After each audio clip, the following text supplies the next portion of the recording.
Okay, so welcome to the session. In our today's session, we are going to learn about performance tuning. Okay, so far we have seen different transformations and we have seen workflow level task. So how to schedule it, how to do the automation. So everything we have seen. If you haven't practiced our session, please practice it. Okay, and now we will start with the performance tuning. See, whenever in the real-time project, right? Whenever we are going for any real-time project, so definitely we will be handling huge volume of data. So one thing is huge volume. The other one is the number of columns will be there. Okay, more number of columns, huge volume, and complex business logic.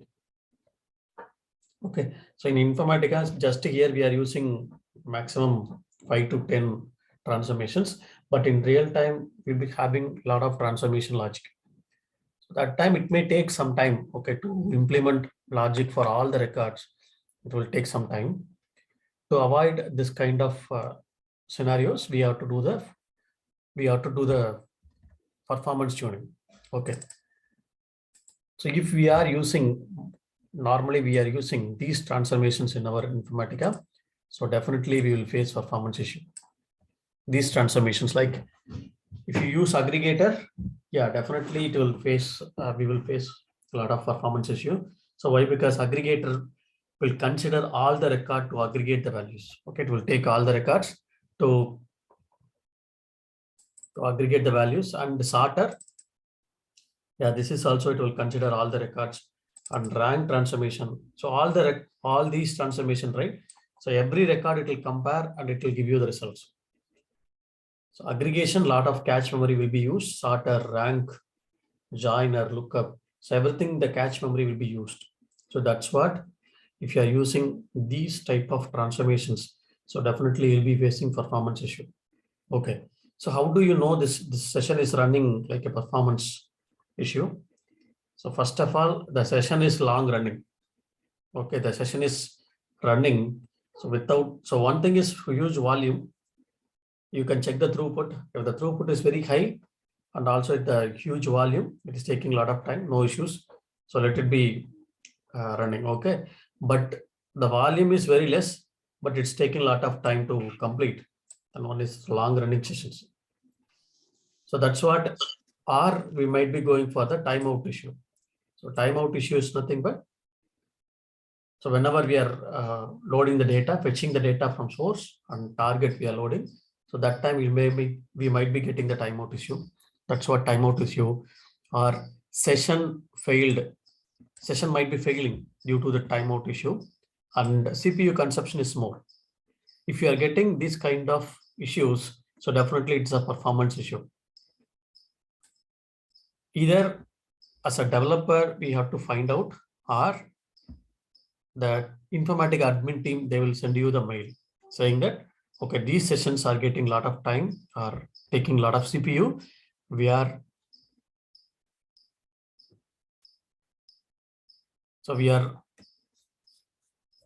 aborting this particular session, and then please take care. Please implement some performance tuning method. Okay, they will inform us. Okay, so how to, another way, so if the real-time project, if you have many jobs are running, okay, thousands of workflows sessions are running. If your customer is saying that, okay, if your manager is saying that, so take any top 5 sessions, top 10 sessions, and you implement the performance tuning method, something like a process improvement. Okay, process improvement. So ourselves proactively, we have to find which sessions it is taking a lot of time, and so what is the reason it is taking a lot of time, and we have to find out, okay, this is what it is taking a lot of time, and we have to fix the issue. Okay, so how do I know that out of these many sessions, these sessions are taking a lot of time? Okay, we do have metadata repositories. Okay, so admin repositories, so you should have this, so in our system we have created, right, repository in admin schema or info schema. The same way in real time, the Informatica admin team, you can get the repository queries from them. So a lot of repository tables are there. Okay, metadata tables are there in Informatica. So we can go to the repository tables. Say for an example, whichever the table we are getting like OPB. So this is the table starting with OPB is nothing but it's a repository tables. So OPB subject is nothing but, so these are all the metadata tables. If you look at here, select star from this table, it will give subject is nothing but folder name. See, whatever the folder which is available in our repository, all the folders it will be displaying here. Okay, you can query it. So this is the backend query. We can execute it and then we can find how many folders are there. So what are the different folders and when it has been created, all this you can able to see here. Okay, like this, we used to have a lot of tables. We used to have the OPB subject, task, instance run, and workflow run. So you can take this workflow run. So if you look at here, when the workflow has been executed, and that you can see here, select start from this one. If you look at here, so this is what you are saying. All the subject ID is nothing but the folder ID. Then workflow ID. So by using that workflow ID, you can find the workflow name, and each and every workflow will have the separate workflow ID. If you look at here, workflow IDs, what is the server ID, and when the start time, end time of this workflow, and where the workflow log has been created. Okay, then you can find where the workflow log has been created, and you can find different informations in this table. Same way, we used to have a lot of tables here in our Informatica repository. I have given one repository query. This query will give you the top long running sessions. Okay, so each and every sessions, it will give you the session runtime. We can find, you can take top 10 or top 20 other sessions. So if you look at here, subject name. So by combining multiple tables here, so you can take this queries in the net also. We can take it, no issues. Like from these table we have joined, and then see whatever the columns needed. So just we have taken that. So subject name is a folder name, workflow name, instance name, load date, session start time, session end time. Then you can find the duration of the session. Okay, so this is what each and every session's duration we can calculate. If your lead is saying that, okay, go and find top long running sessions, top 10 long running sessions, and try to implement performance tuning method for the test session. Okay, if they are giving you this particular task, then you need to talk with your Informatica admin team where the repository has been created, or give them this particular query. They will execute, or you can give the same query to a DBA. They will execute it, and then they will give you the result set.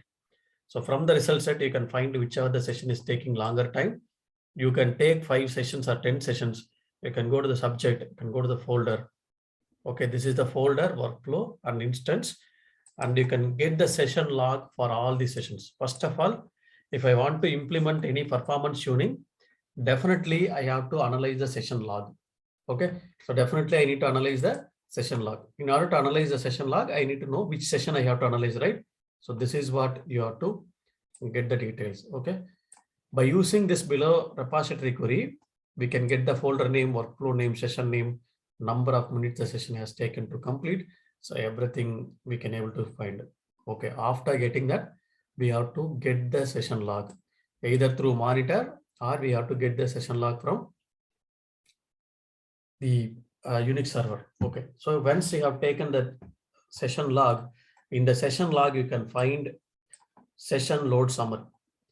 So if the particular session is taking longer time to complete, so definitely you'll be having the 3 threads. This load summary, you'll be having the 3 threads. One is called reader thread, transformation thread, and writer thread. So reader thread, there will be idle time and busy percentage. So what is this idle time means? Idle time means it is waiting for the resource. Okay, it is waiting for the data. So it's being idle. And then busy means, so it is using all the resource, 90% of the resources to read the data. So if the reader, we are getting more than 50, that means lot of resources it is using. Bottleneck. We'll say it's a bottleneck. We might be getting timeout based commit point in the target side, in our writer side. Why? Because here the source side it is completely busy, occupied. Then target will be idle. So it will be idle. It is idle for 90%. Here busy for 90%, right? Here idle for 90%, only 10%, right? So this is what you'll be having the busy percentage. If you look at here, this is one sample session log. In any of the session log, if you are finding busy percentage is 100, that means there is a bottleneck. Where the bottleneck? Here, in the reader thread, there is a bottleneck. While reading, we are finding a lot of bottleneck issues. If you look at here, if the busy percentage is 100, then idle time will be 0. That means it is not idle. Completely it's busy. Okay. Sometimes you'll be having some busy percentage, and this is a writer thread. Writer thread, there is no busy percentage, 0 only. Okay. This is what total idle time. Why? Because so here completely occupied, right? So that's what we are finding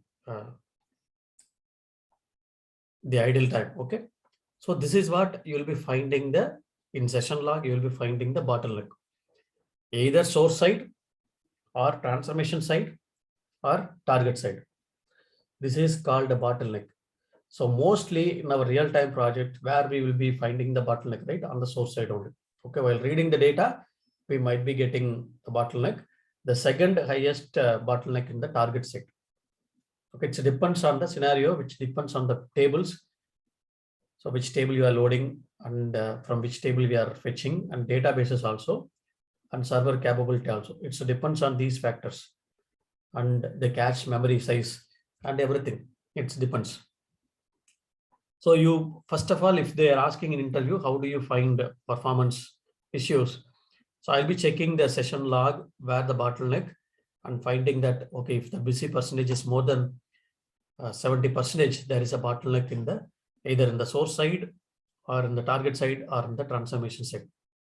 Okay, if it is a source side, if it is a source side bottleneck, so we have to analyze the source query, source DB, source table, everything we have to analyze it. Optimize the source qualifier query. So you can use some hints. If it is Oracle table, try to use some hints, or in the pre-SQL, post-SQL, you can write some collect stats. Before reading the data, you can do the collect stats on the source table and optimize the lookup queries if anything, and the indexes, right? So if the source table doesn't have indexes, in the pre-SQL you create index, in the post-SQL, we can drop the index and you can go for the partitioning. So these are all the techniques we will be using in the source side. Okay, we'll be using in the source side. Okay. The target side, the target will be using the drop index. So if the index is there in the top target side, then we have to drop the index, load the data, and after loading the data, you have to create the index. That we can use it in the pre-SQL, post-SQL. The next one is called partitioning. So partitioning is nothing but the parallel processing that we will see now, so that you will get clear idea. So these are all the methods we'll be using that to improve the performance. Okay, in the transformation side, if it is aggregator, then you can use sorted input or incremental aggregation. So that concept, incremental aggregation, I will tell you, but you know already what is meant by sorted input, right? So before rank transformation, you can place sorter. Before joiner, you can place the sorter. Before lookup, you can place the sorter. That's what you can improve the performance of these transformations, creating the lookup cache and everything. Okay. So you are using these methods, still you are not able to implement performance tuning. Okay, you are not able to increase the session runtime. Okay, so how to optimize them? We do have two different methods to implement the performance tuning. One method is called push down optimization. The other method is called partitioning. So definitely they'll be asking in interview. So what are the two different methods are there to implement the partitions? So one method is called push down optimization. The other method is called partitioning. Okay. What is push down optimization? the push down optimization or partitioning these two methods is licensed properties. Okay, so separate license you need to get it for these. In order to use these two methods, we have to have a separate license, the license property. So we will call it as push down optimization is nothing but PDO. So if you consider the push down optimization is nothing but converting the transformation logic into SQL query and pushing down to the source or to the target, either to the source or to the target, or you can push it to both. So that's what the push down optimization. If you look at here, so you can take, this is the left hand side is source, right hand side is the target. So here we have the target side. So you have the target here, and you can use, this is what the source side, source table. So this is the transformations. We do have transformations. Here we have the transformations. Here we have the transformations. A lot of transformations are there.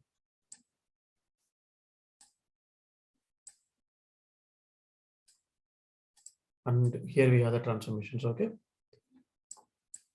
Here we have the transformations, and here this is the target. Okay, you should assume that. So this is the target. Here we have. So left hand side you have the source, and right hand side we have the target. Okay.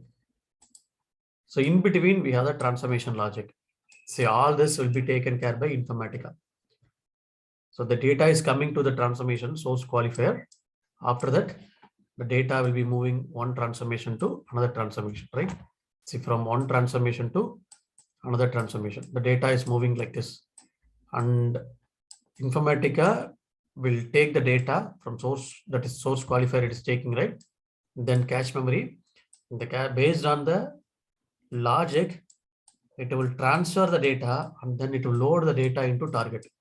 So this target it will be loaded. Okay, this is source side, this is target side. Okay, this transformation logic, where it will be performed? In Informatica level. Okay, so instead of doing this transformation into Informatica level, we can convert the transformation logic into SQL queries. So if it is expression or filter or aggregator or rank or anything, you convert that into SQL query.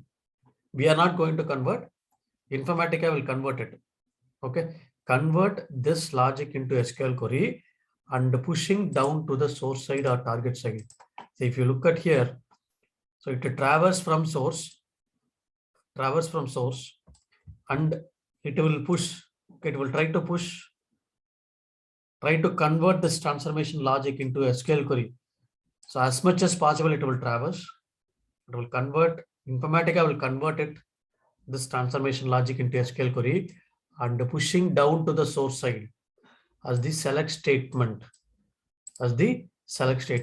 This is what select statement. This is what the push down optimization on the source side. Okay, the same way from the target side, it will traverse. Okay, the transformation logic tries to convert this transformation logic into SQL query and pushing down to the target side. So what is the query here? Insert. So it will convert insert or update. Okay, so either insert or update. So it will convert. This is what it will go for. Okay, so you can do both. Both means like it will try to push the logic from this side and this side. So remember, if I'm implementing push down optimization, then the source or target should be a table. It should not be a flat file. If source side is flat file, if it is a flat file, right? Say for an example, this is the source side is flat file. We assume that this is the flat file. So then I cannot implement push down optimization on the source side.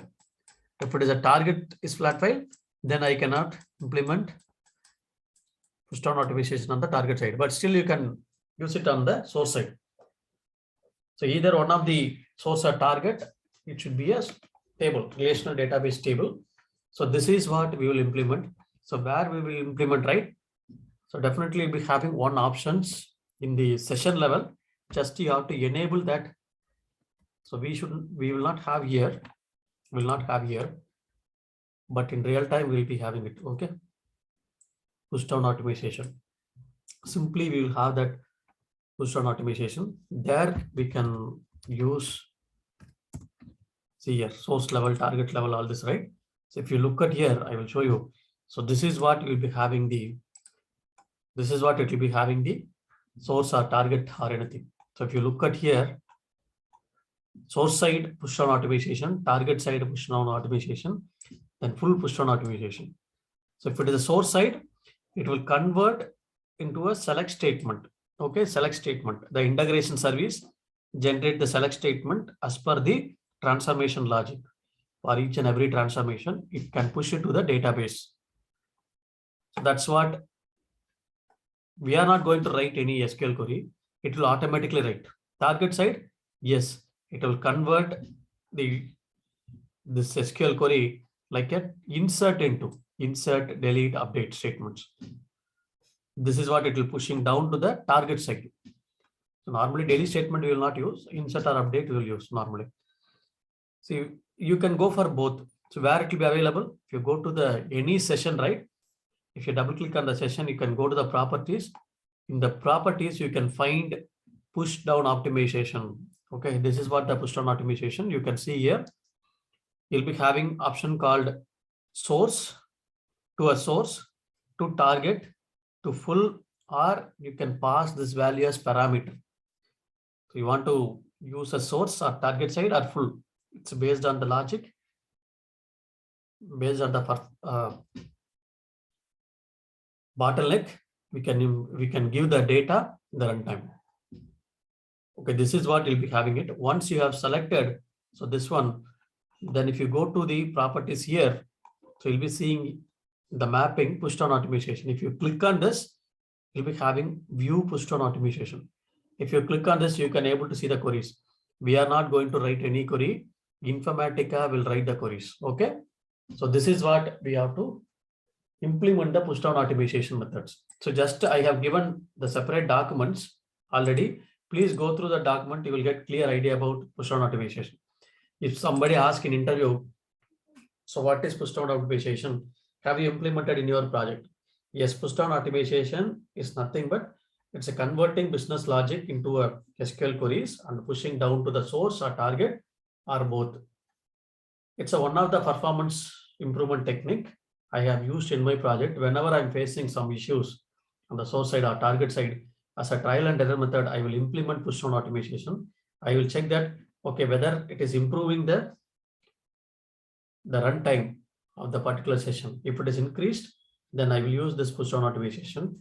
If not, I will go for the another method called partitioning. Normally, in most of the real-time project, we will go for partitioning. Whenever we are finding performance issue, so we'll go for partitioning. So partitioning also a licensed property. Here in our Informatica, we do have partition. Okay, we will do it practically. So partitioning is nothing but we can go to the Informatica, then we can implement some partitioning. So partitioning is nothing but it's a parallel processing. It is a parallel processing. So we do have, normally we have only one parallel thread. Like we have reader thread, read the data from integration service. We'll have the 3 threads, handles. So reader thread will read the data from source. Transformation thread will transform the data. Writer thread will write the data into a target. Okay, this is what we'll be having, the 3 different threads. Okay. Then we'll be having, if you are going to increase the number of thread, parallel processing in the sense we are increasing the number of thread. So instead of having 1 reader, we are going to make 3 readers. That means the same work, we are splitting the work to multiple persons, right? So if one person is taking 30 minutes to complete, if the same work given to three members, then it will be reduced to 10 minutes, right? The same way here also. Instead of 1 thread, we are going for parallel thread. How many number of thread? Here we are creating 3 threads, 3 parallel threads. First thread, it will run. Second thread, it will run parallelly. The third thread will run parallelly. These three will run parallelly. Simultaneously on the cycle based, it will run. So first reader thread will read the data. Then transformation thread, writer thread will wait for that. It will read.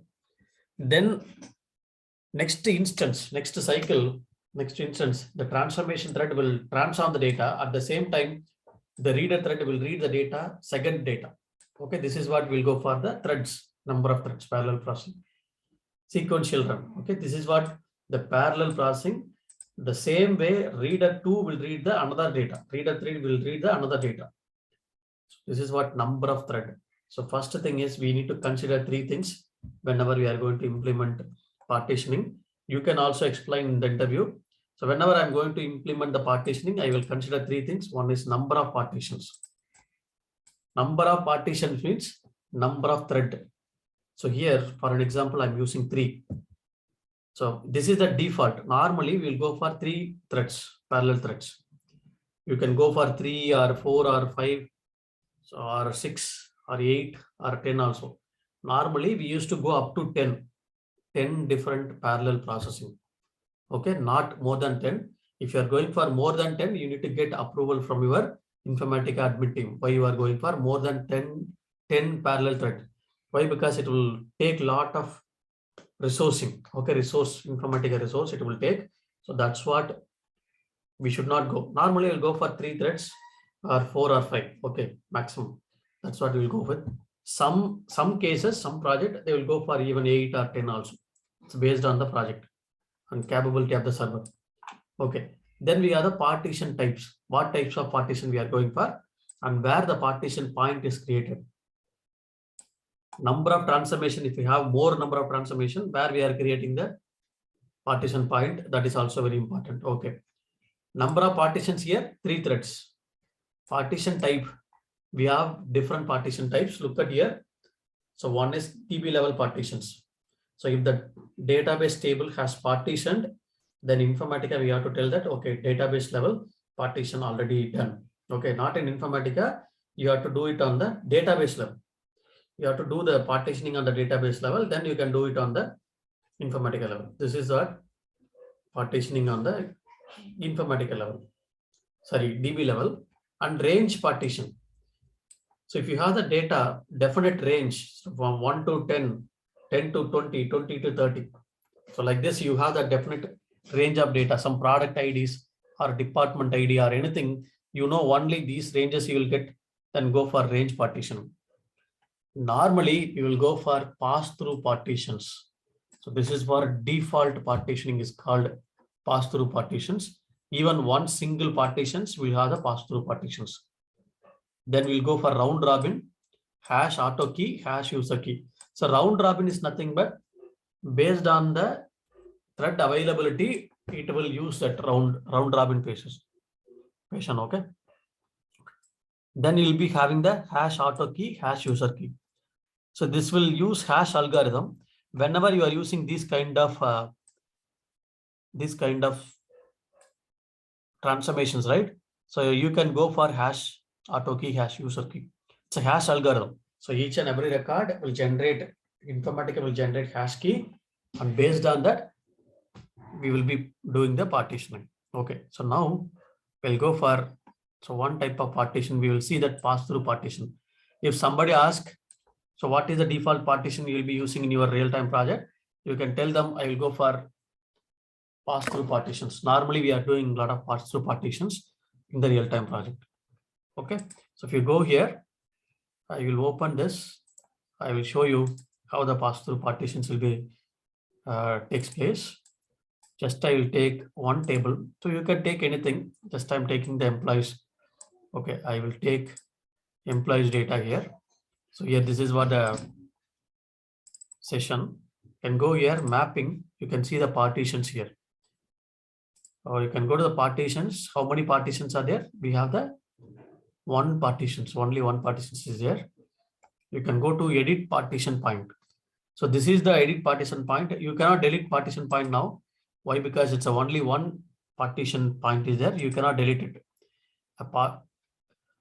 See, the repartition point must be specified at this transformation. We cannot delete even one partition point. Okay, that at least one partition point should be there. It is the pass-through partitions. Look at here. It is the pass-through partitions. Okay. Then you can go to the edit partition point. So I want to edit the partition point in 3 partitions, like 3 partitions or 4 or 5. So what is this partition type?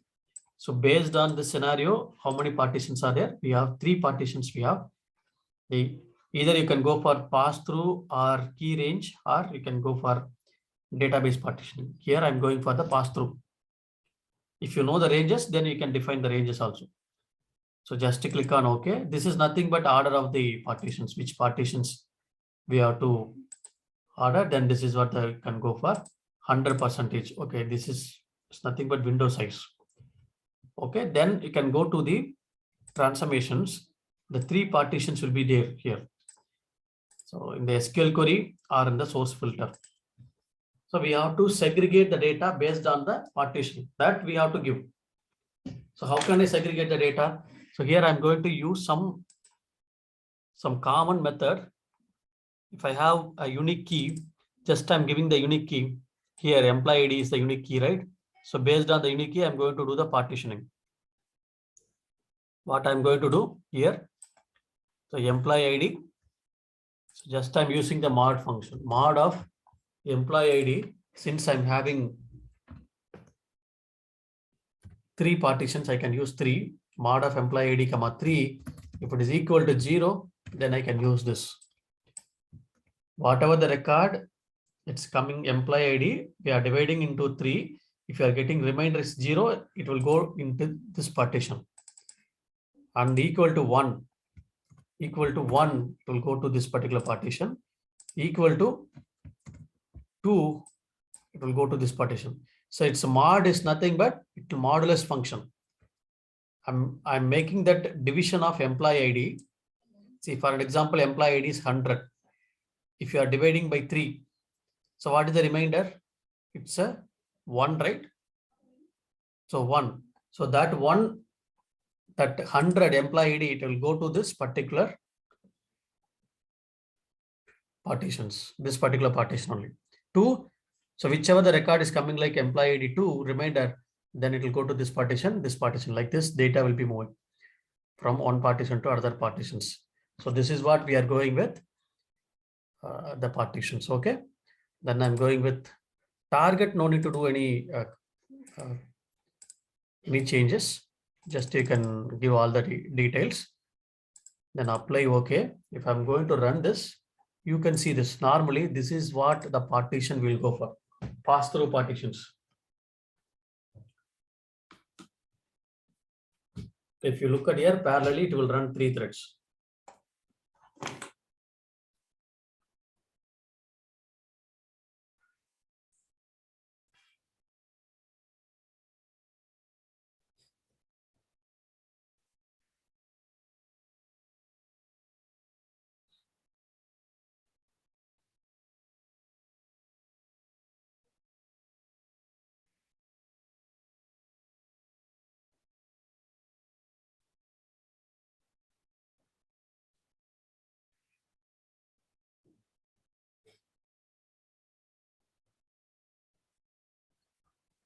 Okay, if you double click on this, normally we'll be finding that source and target statistic, right?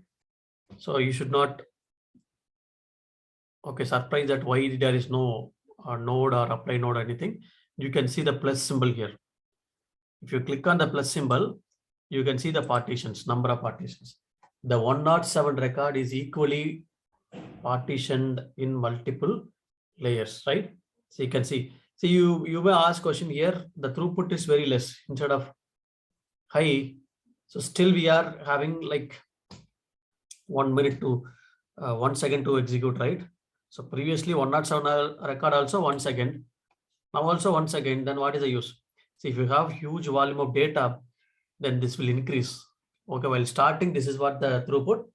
After that, it will get increased while session running. Okay, it will get increased automatically. So that is what it will be running. So even lot of sessions we are doing performance improvement method in our real-time project. The session is taking a lot of time. Okay, based on the source data, target data, we'll go for the partitions like this. Okay, so this is what one of the partition method. So you can go for the other method is called pass. This is what the pass through, right? So instead of pass through, we can go for some range partitions. So what is range partitions here? So I can go here. So instead of pass through, I can go for range partitions. Click on the partitions here, edit partitions. So instead of this pass through, can go for key range. I will delete it. You go for key range. I'll add the key range here. Apply. See here, if you are applying it, you will be having the key here, edit keys, right? So you can go for edit keys. Which key I want to go for? Employee ID or department ID or whatever it might be. So you can use some keys. So what is the key range? You'll be getting it. So employee ID, click on OK. Start range. So employee ID from 100, starting from 100, right? So you can take from 1 also. From 1 to 140. Okay. From 140 to 180. Okay. From 180 to, so you can use this 250. So like this, I'm just making that. We will check it, how the data is flowing. So apply. Okay. It should not get duplicated. So make sure that it should not get duplicated. Okay. So no need to mention this logic here. Just we have made it like here, no need to mention. So we can remove this. So just we have applied already, right? The ranges we have applied. No need to mention anything here. Okay. So this is what partitions you can apply, save it. Okay. Then run it. If you look at here, so this time we are running on the range partitions. We are giving some definite range, but make sure that in the future, it should not change. The range should not change. That's what you have to go for, the range partitions. In future, if the range is changing, go for pass-through partition. That's the best method. Okay, normally you go for best method. You can see here 40, 40, and 27. Okay, record has been 107 record has been split into multiple layers. So this is what you can find the pass-through and range partitions. And if you have any other transformations, right? So for an example, I'm using sorter transformation. Sorter, as I told, if you are using any of this transformation, definitely you can go for the hash auto key, hash user key. If you double click on this, you can go to the mapping. You can see here you can see, and go to the partitions. You can implement the partition point. So partition point is nothing but, so here we have 1 and 2, right? We can add partition points here also. Just we can add it. So I want to add 3 partitions. So here I want to go for hash auto key. Hash auto key. Look at here, hash auto key. 3 partitions. Now here, what is the partitions? Pass-through partitions. So source side we have the source side we have the pass-through partitions. In the transformation side we have hash auto key. So based on that, then you can go to the transformations. Here you can implement the source side. We can implement the same type of partitions. Like here I will go for mod function. So equal to 0. This one equal to 1. This one equal to 2. From the source, this is the partition point. From the source, it will take based on this one only. But after the source, the sorter transformation, it will change it based on the hash key. So this is what you can improve the performance of the sorter. Okay, this is what you can improve the performance of the sorter also. So you can see here, data might be getting changed after the source. After the source, the reading the data, right? After that, it will be changing. So here you can see here, data is like here, it is having that 35, 36, 36 only. But after the hash key generation, the target it is changing 29, but everything is same only. The number of record will be same. Okay, but here it is based on the hash key, the number of record passing through the partition will differ. It's based on the hash key algorithm. Okay, this is what hash auto key, hash user key you can go for. Okay, if they're asking, have you implemented any performance tuning method? You can tell them, yes, I have. First of all, what will you do? I will analyze the session log. I will find where is the bottleneck. And so if there is a bottleneck on the source side or target side, how will you identify? So there is a busy percentage, right? So busy percentage I will find, and then I will find where is the bottleneck. Based on that, I will go for the methods. If it is performance degradation on the transformation level, then I will go for transformation side, implement some performance tuning. If it is on the source side or target side, so based on the scenario what I have explained, you can explain them. So index creation, all this you can go for, or I can go for push down optimization or partitioning. Push down optimization is nothing but both push down optimization and partitioning is the license property. Whenever I'm finding some issues, so trial and error method, I will go for first push down optimization. It's a license one. It will not be available in all the project. Okay, some project they will not buy this push down optimization. Okay, some project only will buy it. It's based on the company. Okay, and here the partitioning is nothing but parallel processing. Parallel processing, we do have different partition types. We have to consider three things. One is number of partitions, partition type, partition point. Just how I have explained here, pass through partitions, range partition, hash auto key, so that you can explain them, so they will get convinced. Okay, this is what you have to explain, the partitioning and performance improvement method and push down optimization in the real-time project and also in the interview. Okay, I hope you are clear on this.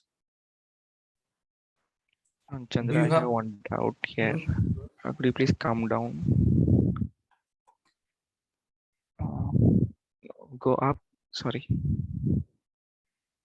Go up a little bit. Yeah, this one. Yeah, this one. You have from reader one. We could see 10 minutes, right? So will it take only source side, or it will insert in parallel and also target side? No, it's a parallel run. See, if one session totally it is taking 30 minutes to complete. If one session is taking totally 30 minutes to complete, if you are implementing 3 parallel threads, it will run within 10 minutes. Okay. It will read parallelly, it will transform parallelly, it will write parallelly. So 3 different partitioning is running. Okay. It's a 3 different pipeline. Okay. Got it. 3 different pipeline. Okay. How to define the DB level partition, Chandra? So that you have to do in the database level. Yeah, right. We have DB level. If you have Oracle, then you have to go for Oracle partition, right? If it is a target is Teradata, then do the Teradata partitioning. It's some create table. So while creating the table, there will be one option called partitions. Yeah, we have partitions. Yes, that partition you have to enable it. If you are enabling it, okay, it will be having the 3 partitions, right? So definitely in Informatica also, you can choose the DB level partition. Okay, it will fetch the data parallelly. Okay, let's say if I have a country partition in my source table and I want to take only the particular country data, then... No, that you have to write SQL query, source qualifier query. Particular country you have to take, that's what you have to write. So if I'm going to use 3 pass-through partitions, so write that particular country in the partitions, right? SQL query or the filter condition, how we have done it here. So that's what you have to write here, right? Here you have to write the queries. Source filter. Here you have to write particular country or something. normally go for modulus function. That is what in future also, if the record is changing, it will not filter out any record. Okay. And if you may ask question, if I do not have any key, so how can I do it? Some other partition you can go for. Okay. Round robin you can go for, no issues. Round robin method, no need to mention that any key values and all. Just based on the number of thread, it will run.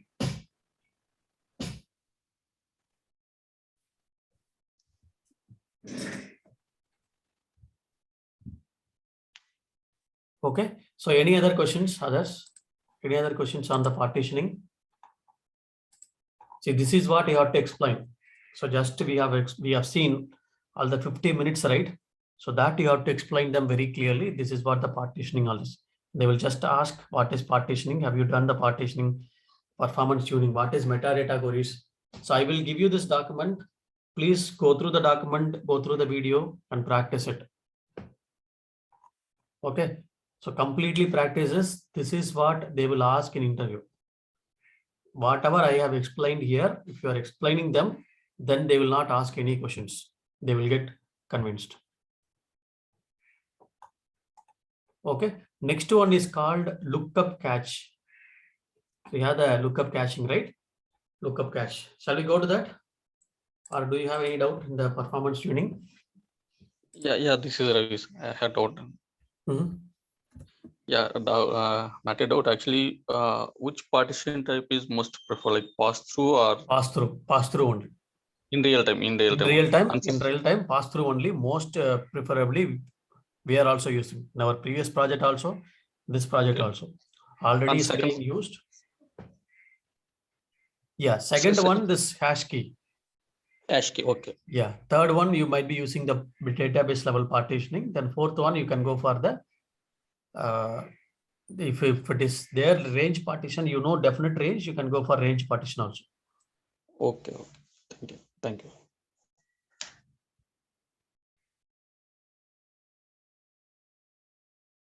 Okay, so any other doubts? I have given the document on partitioning also. Please go through the document. You will get a lot of stuff over there. Okay. Apart from this document, I have given separate document on performance tuning. That to go through that. So what are the different method we can use it? So one time if you go through that, you will get a lot of idea. If you have any questions, you can ask me. Okay, next one is lookup caching. So whenever we are having lookup, right? So I hope everyone is clear on this. I'll go to the lookup cache. So if you look at here, so this is my source side. This is my source. Source, we have the table. Here I have the source table. Here I have the target table. So you might be looking up target table or source table or whatever it may be. So here, Informatica caching. Okay, Informatica server we have. So we assume that this is the Informatica server. Here, this is what the lookup table. Lookup table. Okay, here this is what the lookup table. You might be looking up the target table or you might be looking up the source. See, whatever different tables also, not an issue, right? So this is LKP trans. See, whenever you are using in real-time project, parameters and variables, okay, then lookup.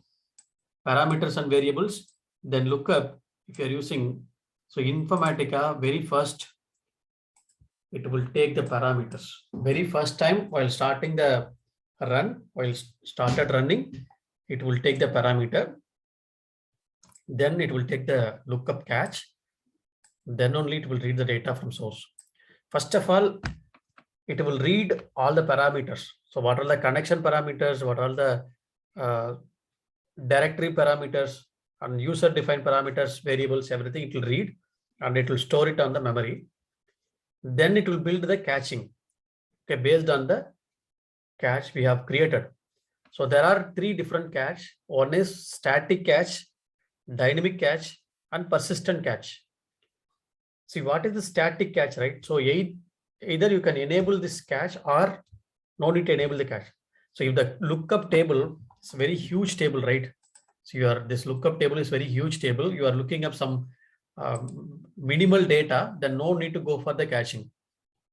Okay, no need to go for the caching. You can simply go and look up the runtime and then you can get the data. Okay, if you do not have any,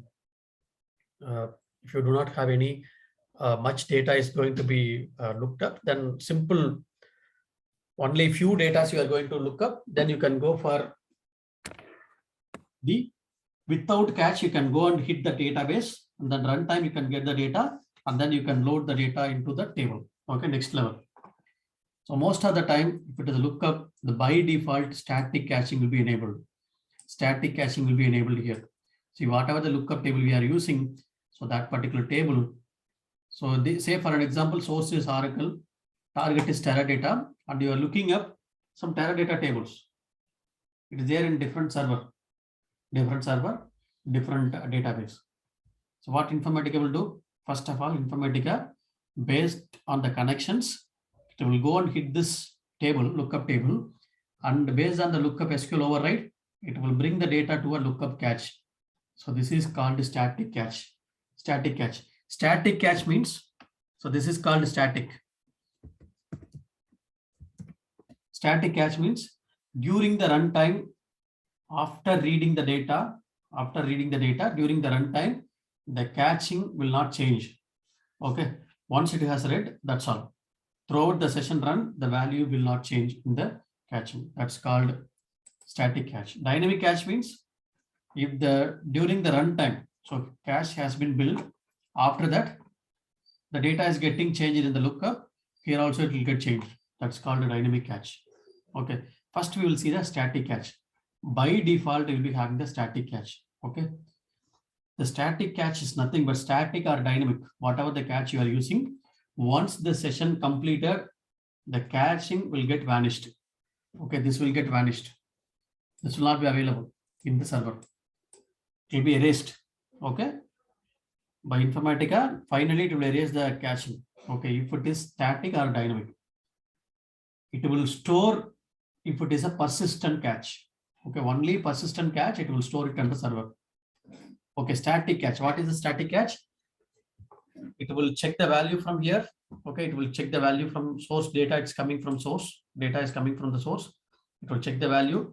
It will go to the next level, next record. Check the values and then say for an example, it's a product ID is coming. So product ID, product name. So product name and description. So these two will go off, right? It will take. So this is what it will go for the static cache. By default, we'll be having a static cache. If you're looking at connected lookup, so you can see here, connected lookup, double click. You can go to the mapping, the lookup, you'll be having the lookup caching enabled. Yes, it's enabled by default static. By default, static caching enabled. Okay. So what is the lookup table? Department table. Okay. So here we have this, all the properties. You can go a little bit down. So lookup caching directory is $PM cache directory. So this table, which table? So Informatica departments table, it will take that and it will create a caching in this directory and it will look up the values. Once the session has completed in this directory, the caching will get vanished.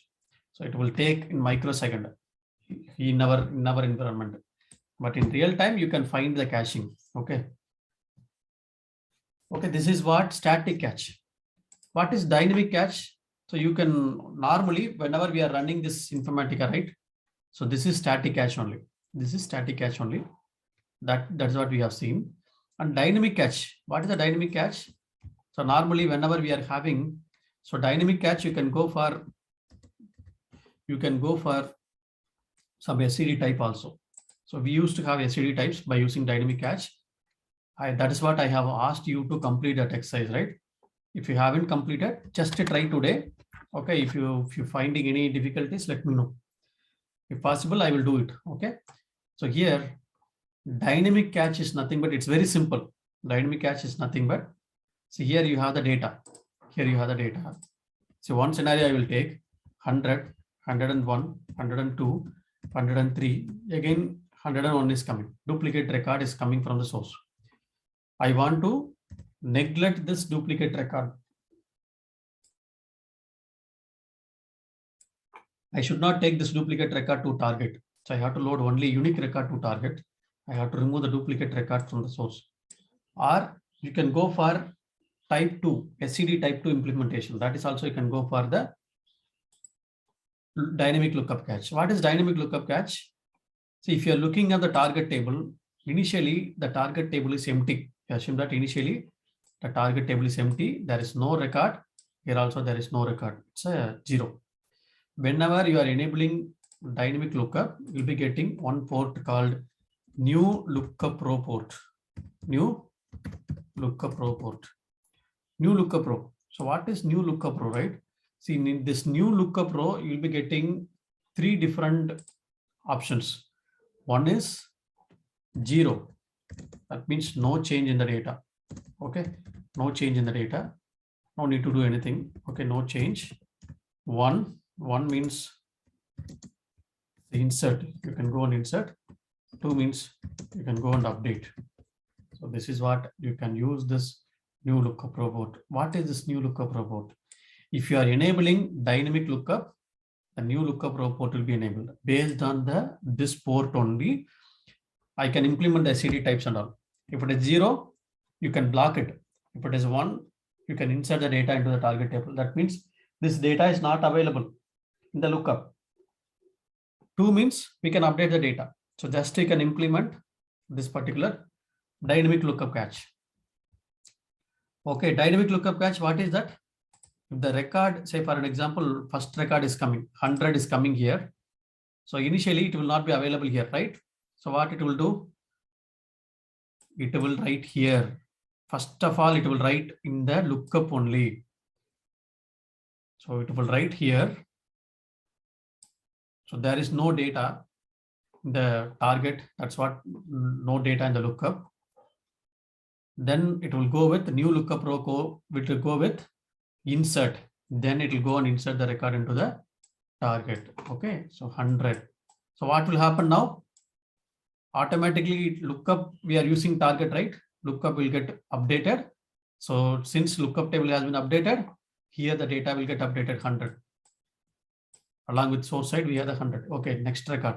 Same way it will go. Normally, whenever you are enabling the dynamic lookup catch, first it will go and insert the data into the lookup only, lookup catch only. Then only it will sync to the target. Remember this. This one they will ask in interview how it will run. So normally, first of all, it will insert the data into the lookup catch. Then only it will go and sync the data. So this is what dynamic lookup catch. If you look at here, if I'm going to enable the dynamic lookup catch, so try that dynamic lookup catch for SCD types, type 1 or type 2. So that is also we used to have in our real-time project. Okay, so you can go for here. It's very simple only. So not type 1, we have already seen that, right? So instead of comparing that expression, we used to have something called new port, new record flag, update record flag, right? So instead of that new record flag, update record flag, we used to have new lookup row port. Okay, so if you look at here, connected lookup, you can see here, there is no port called new lookup row port, right? I'm going to enable this properties, dynamic lookup catch. Dynamic lookup catch. Then if you look at the port, you can see here, new lookup row port has been enabled. So it's an integer value. Either it will give you 0 or 1 or 2. Based on that, you can implement SCD types, or you can implement you can remove the duplicate record in the target. Just to try that SCD type, then you can get an clear idea about this dynamic lookup catch. Okay. Then we have one more lookup called persistent catch. If you are using static catch or dynamic catch, once the session got completed, the catch will get vanished. It will not be available. So where it will be available? C drive, Informatica 10.2.0, server, InfoShad. This is the caching files. Okay, look at here, cache files are available. So once the session got completed, from here it will be erased. So instead, if you are using the same lookup multiple times, okay, multiple times in the same mapping or in the in single workflow, you are using the same lookup table multiple times, you can go for persistent catch. What is that? I will tell you. So this is called lookup catch. What is persistent catch? If you look at here, this scenario, I have one start button. So here I have the start of the workflow. In this workflow, I have one session here. Okay. So one session here, session 1. Then we have the session 2. Okay. Session 2 here. Then we have the session 3. So like this, lot of sessions are there. You assume that it's based on the dependency we have. Okay. Session 4 or session 5. So like this, we have a lot of sessions based on the scenario we have. You assume that within a single session, you might be using the same lookup table, or multiple sessions, we are using the same lookup table. Multiple sessions, we are using the same lookup table. So here also says 6. So this is what the session, multiple sessions, and so on. It's going like, okay. So you are using, okay, for an example, you are using lookup table, some lookup table, one lookup table. Here also you are using same lookup table. Here also you are using same lookup table. Here also you are using same lookup table. Okay, lookup table is static only. The table is static only. Whenever you are looking up, so within the workflow, it will not change during the runtime. So you can go for persistent lookup. What is the persistent lookup, right? See, even if you are selecting like static lookup, once this session completed, this lookup will get vanished, right? Again, it will create here. Again, after that the session completed, this will vanish. Again, it will create here. Again, it will create here. So if one lookup, it is taking 5 minutes, so we are wasting 15 minutes unnecessarily, right? We are taking 15 minutes unnecessarily. What we can do, first ever we are, while running the workflow, the first session we can create it, we can go for recatching options. Very first time, you can go for recatch options. Today it's running, then you can do the rebuild of this particular caching. Then the same cache, you can use it here. This is called shared cache. So here it's a persistent, you have to enable it. Persistent and recache option, you have to enable it. You have to give the same name here, the lookup name here, then it will be used. So you can see here, I'm going to use caching as persistent cache. Look at here, I'm going to use caching as persistent cache. Lookup caching persistence. If you are enabling it, then caching file names will be available. So something like one file name is, I'm just enabling it, M and X something. Recache option, I'm enabling it very first time. Rebuild lookup cache from the lookup source when the lookup instant is first time called for the particular day or very first time it is called. Recache option will be enabled. So if I'm going to run, if you look at here, one caching will be created here. It will be available in the server. It will not get vanished. But if you haven't selected a persistent, it will not be available. Fraction of time, it will come and then it will go off. See here.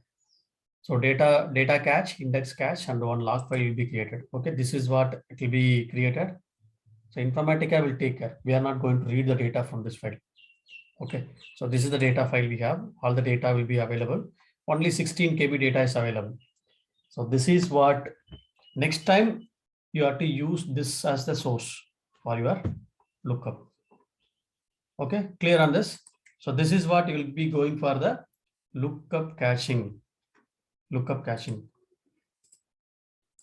Okay, so if they're asking anything about lookup caching, you can explain the same thing what I have explained here: static cache, dynamic cache, persistent cache, all this. You can explain them, then they will get convinced. Okay, this is what normally in our real time also we are using. Based on the scenario, either you will go for static or dynamic, or we will go for persistent, and sometimes we will not go for caching. We will disable the caching. It will run faster. That is also, if you are facing any issues on the caching side, then you can disable it. So this is what one of the other performance improvement method also, the caching side. Okay, so try this caching for SCD type 1, okay, then you can able to understand clearly about this new lookup report and all. It's very simple only. If you know the SCD type 1 very clearly, instead of creating the new record flag, update record flag, you can have this dynamic lookup cache. You can have this new lookup report. Okay, just to try that. If you're getting any doubt, please let me know. I will explain. So this is what the performance tuning and caching method. Just to go through this. So if you have any questions, you can ask me even tomorrow session also. Any doubts on the caching? Yeah, I have doubts. Yes, This persistent cache was reusable, I think. Yes, reusable. So if this cache we can use some other mappings or like anything you can use. Same name you have to give it there. Yes. You are finding the lookup. That file path, like something yes. you written. Yes. That file path naming, shared caching name will be there. So there we have to mention that. Okay. If possible, I will tell you in the tomorrow's next session. Okay, I will show you. Yeah, sure. Thank you.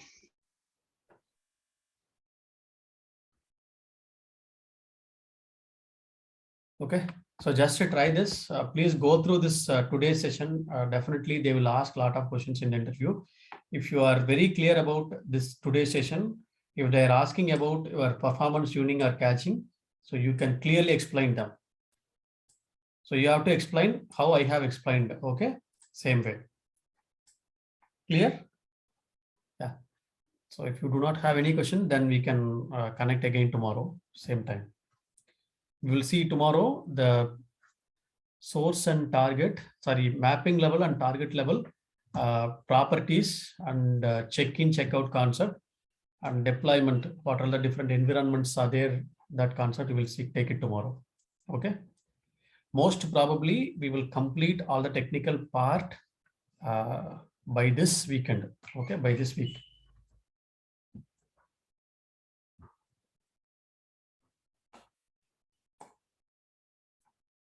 Okay, thank you all. Thank you very much. We will meet tomorrow, same time.